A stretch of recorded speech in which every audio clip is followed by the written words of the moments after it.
Salut, c'est Rems et bienvenue sur cette nouvelle vidéo.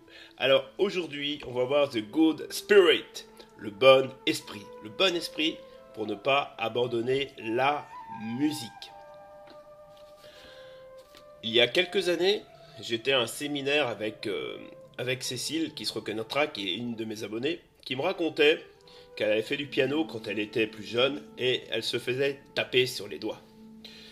Voilà. Donc là, déjà, ça, c'est une raison de pourquoi les adultes abandonnent leur instrument, parce que ils ont la pression des professeurs, quelquefois. Je dis pas que tous les professeurs sont comme ça, heureusement.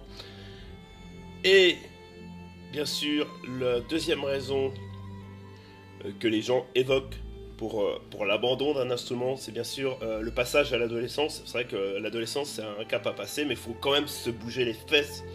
Donc voilà, c'est pour avoir des résultats. Donc voilà. Et puis, la deuxième chose, c'est ce que dit Hélène Serra, qui est directrice de la Cité de la musique.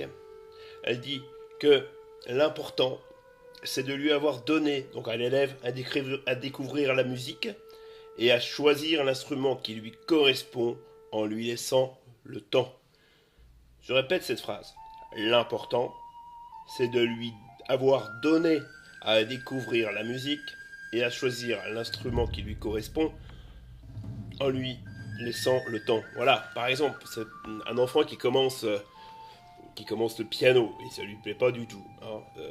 Moi, j'ai eu l'exemple, une mère d'élève qui est venue me voir, moi, elle me dit mon enfant, je veux absolument qu'il joue du piano. Voilà, moi, je lui ai dit l'année prochaine, madame. Et puis, qu'est-ce qui s'est passé? L'enfant est revenu l'année prochaine, l'année d'après, jouer du saxophone.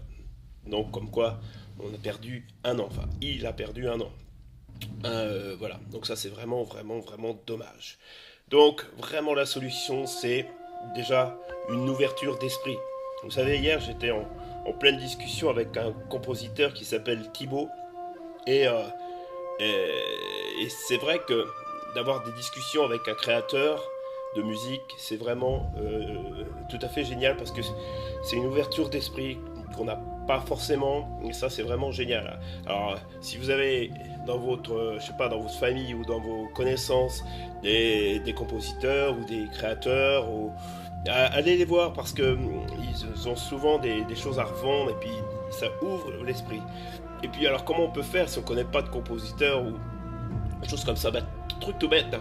Vous allez sur YouTube, vous écoutez de la musique, hein, même. Alors, la question, c'est, est-ce qu'il faut écouter vraiment de la musique classique? Non, pas forcément. Après, il faut en écouter un peu quand même. Je pense qu'il faut un petit peu moduler les deux, la musique classique, la musique moderne, actuelle. Donc ça, c'est très très important. Et bien sûr, aller rencontrer des gens, des personnes qui sont très intéressantes au concert, par exemple. Et puis pourquoi pas se faire des masterclass aussi avec eux, des masterclass en saxophone ou en piano ou ailleurs. Voilà. Bon, j'ose escompter que cette vidéo vous aura plu. Je vous dis à très très très bientôt. N'hésitez pas à vous abonner à ma chaîne YouTube. Cette chaîne grandit de plus en plus, ça me fait vraiment vraiment très plaisir. Un petit coucou à tous mes abonnés. Et je vous dis à très très très très très bientôt. Salut.